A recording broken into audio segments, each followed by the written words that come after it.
Merci, Madame Merkel, de nous faire le plaisir de venir aujourd'hui avec votre vice-chancelier, administrateur de la province France. Béziers, vous aviez projeté de faire un match amical là-bas cet été. Et puis vous avez dit, si le FN passe, ou un candidat soutenu par le FN, on n'ira pas. Alors finalement, Robert Ménard merci, a été merci élu. beaucoup, parce que je pense Donc, que ça a contribué à son élection. Est-ce que vous renoncez? Venez marcher, écraser du pied gauche, pillons, payons, ça porte bonheur. Arrêtez. Mais quoi, pas non, arrêter. mais moi je suis pas là pour commenter des commentaires, voilà. Je suis là pour parler de politique.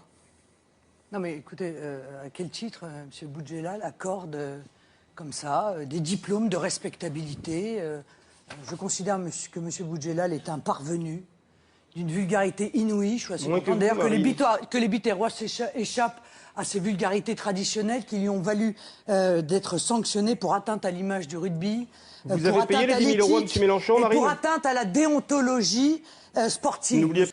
Je ne sais même pas pourquoi on parle de ce type de proposition de M. Noah, qui je crois n'habite même pas en France. Par conséquent, je lui dénie en ce qui me concerne tout droit de pouvoir s'exprimer. Voilà quelqu'un qui s'est expatrié, qui ne paye pas d'impôts dans notre pays, comme beaucoup d'ailleurs d'acteurs, de sportifs. Quand on a décidé de quitter la France et refuser de payer des impôts en France, on n'a pas à s'exprimer sur la politique en France. Ils doivent maintenant donner à Nicolas Sarkozy ce qu'il mérite. Un carton rouge. Trop de trahison, trop de mensonges, trop de manipulation. Nicolas Sarkozy doit quitter le terrain. Vous êtes irrécupérable. Vous êtes irrécupérable. Oui, non mais là vraiment. Vous êtes irrécupérable, monsieur Boudjelal. Mais puisque vous parlez de pauvreté, comme je crois votre fortune est conséquente, j'espère que vous contribuez à atténuer cette pauvreté. Vous qui avez accueilli un journaliste, je ne suis pas payé. Vous qui avez accueilli un journaliste la dernière fois en disant avec votre Breitling, qu'est-ce que c'est dur d'avoir un immeuble au poignet, une montre à 150 000 €. Pas de publicité clandestine. Vous voyez, voilà. Alors moi, je trouve ça. Vous avez déjà entendu parler du second degré, Madame Le Pen? C'est pour ça, monsieur, que je vous prends Vous avez déjà pour entendu un parler du parvenu. second degré, Madame Le Pen? Non, mais c'est pas du second degré. Parce que, encore une fois, dans un moment où la situation est difficile, avoir ce rapport-là à l'argent, ça prouve qu'il y a un autre problème, je pense. Je suis la présidente du premier parti d'opposition de France. À ce même micro, vous êtes venu très longuement vous exprimer sur ce point. Vous ne pourrez pas dire, Marine Le Pen, qu'on les vous a pas relations laissé vous personnelles que j'ai avec mon père. Lui-même a Sauf pris si le temps. peut-être vous me parlez vous-même des relations lui-même a pris le temps de s'exprimer dans Le Parisien ce matin. Parce qu'on lui a tendu le micro très certainement. Merci en tout cas Marine Le Pen d'avoir été mon invitée. Je rappelle que vous êtes effectivement la présidente du Rassemblement national. On boit un café, on se parle de nos pères respectifs, d'accord? Les voyous que sont M. Benalla et M. Kras. Voilà, d'accord? Alors pourquoi vous ne voulez pas répondre à la commission d'enquête? Je réponds droit dans les yeux. Il faut répondre à la commission d'enquête spontanément. Si la commission d'enquête me sollicite, je viens non, monsieur, car vous savez que vos amis d'En Marche refusent. Vos amis d'En Marche, dont la présidente de la commission des lois, refusent que vous soyez convoqué devant la commission d'enquête. C'est normal. Donc, ne m'empêchez de parler, je vais vous dire pourquoi.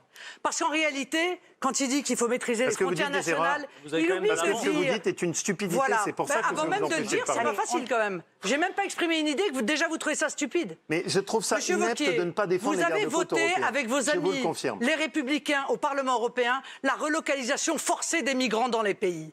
Par conséquent, ne me dites pas aujourd'hui que vous voulez défendre les frontières nationales quand vous permettez à l'Union européenne, à la Commission européenne, d'obliger des États à accueillir des migrants jusque dans tous les villages français. C'est ce que vivent nos compatriotes aujourd'hui. Donc, nos compatriotes qui, dans leur village, voient arriver des migrants, ils doivent dire merci, monsieur Wauquiez. Dans quel village? Non, pardonnez-moi. Là, j'ai été interpellé, je ne peux pas le laisser.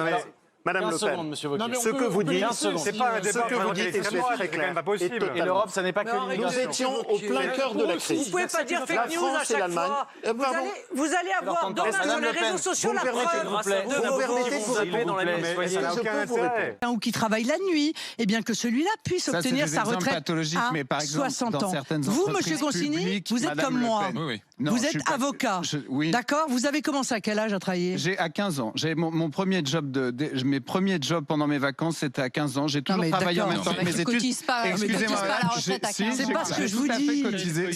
Non mais Monsieur Consigny, j'ai toujours travaillé en même temps que mes études. J'ai même travaillé. J'ai créé ma première entreprise. J'avais 18 ans. Mais Monsieur Consigny, je sais que ça n'est pas votre cas. Monsieur Consigny. Et donc j'ai travaillé toujours à côté de mes études. Mais soyez pas paranoïaque. C'est pas une agression que je vous dise de m'emmener dans mais je ne vous emmène nulle part, Monsieur Consigny. Vous pouvez très bien vous décider spontanément, sans que la commission d'enquête ne vous convoque, de pouvoir indiquer que vous souhaitez être entendu. Et je vais d'ailleurs aller dans l'endroit où vous ne voulez plus aller, dans l'hémicycle, indiquer qu'à la suite de notre conversation, vous allez répondre à la convocation de la commission d'enquête. Je peux le faire, ça? Je peux aller là dans l'hémicycle ou pas? Vous acceptez de m'écouter 10 secondes? Non, mais je peux y aller. 10 secondes. C'est possible, 10 secondes?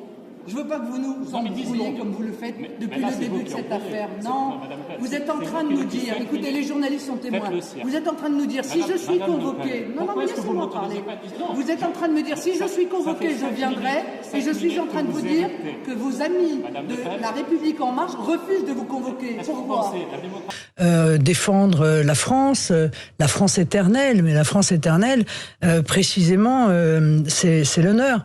Et on ne peut pas défendre la France éternelle en étant dans le mensonge, en étant dans le parjure, comme l'ont fait ceux qui, en réalité, depuis des semaines, préparent leur départ sans avoir l'honnêteté, la loyauté de le dire, de prévenir. Est-ce que la position de Nicolas Bay... Est-ce que vous condamnez ces propos? Oh, écoutez, ça suffit, j'en ai marre des exercices de repentance permanents. Il n'y a pas de journaliste chez Quotidien. Ah non, mais pardon, si c'est que Quotidien, s'il n'y a que ça. Non, Quotidien, c'est pas une émission d'information ou de journaliste. Quotidien, c'est un amuseur. Parfois très drôle d'ailleurs, je dis pas. Et c'est une émission de divertissement. Nique ta mère.